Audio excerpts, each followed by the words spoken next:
what happened to the Mahabodhi temple? Yes. Well, I think that contention is still not resolved. There is a governing board consisting of both Buddhists and Shaivas. And so some Buddhists, in the prevailing secularist parlance, I would have to say, some fanatical Buddhists want to just bring it back fully into Buddhism. You see, remove the Shaiva presence. Now, what has happened historically? So this temple was built on the site where the Buddha achieved his awakening, which is in the forest. Of course, he went into the forest to meditate far from the madding crowd.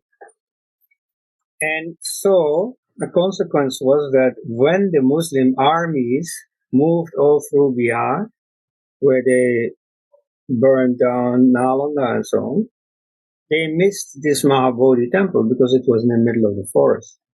We're not on the roads of the armies. So it remained standing. Unfortunately, because in the institutions no Buddhists were turned out anymore, no monks came out from there anymore, but they had all been leveled to the ground, or if they were quick enough, had fled to outside India. So this Mahabodhi temple was standing empty. And so the Shaiva monks did survive because they were not as centralized in institutions as the Buddhists were. This is especially true for the whole Vedic tradition because it's passed on from father to son. So it's in the privacy of your own home, and that's a bit much if you want to destroy all that. Whereas these institutions are easily recognizable and all the people are concentrated there, so if you level them, well, then it's over. And so that's what happened there. So the Shaiva monks survived.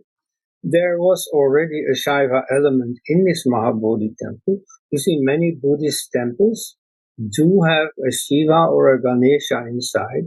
This is normally a Hindu temple, that you have a central deity and that you have some more also. Like in Shankaracharya's formula, there is one central deity and four more.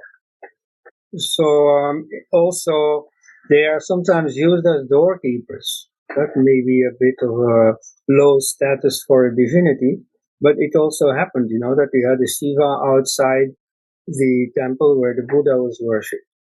So anyway, the Shaivas recognized enough of their Shaivism in the temple, and so they ran it as a Shaiva temple. Now,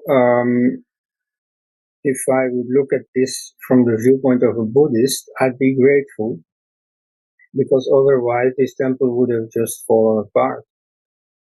And so they kept it for centuries.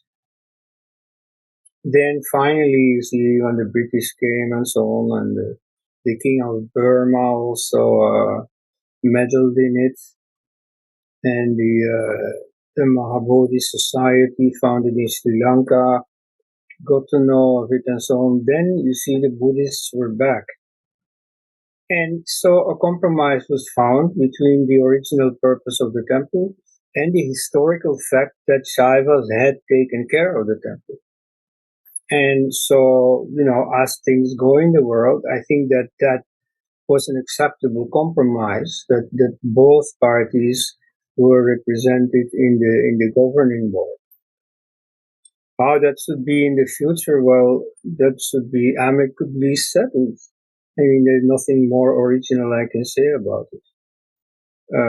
So I think you have to, of course, do justice to the original Buddhist purpose of the place, but you should also leave a place, as long as it is so desired by the people concerned, to the Shaiva element. That is simply a part of the history of the Mahabodhi side. And anyway, if you look deeper into it, you see there is not much fundamental difference between Shaivism and Buddhism. They're really about the same thing. They're, going for absolute consciousness, unqualified consciousness, nirguna, which is emptiness. And so, that ought not to be a problem. So no riot should be created about this by anyone. And indeed, so far, it has been debated in a civilized manner. But so it is there also the Islamic invaders who have eliminated the Buddhists from there. And so it's not at all because of Brahminical Jihad. It's not the Shaiva monks who have run the place who had earlier driven out the Buddhists. That's not the story at all.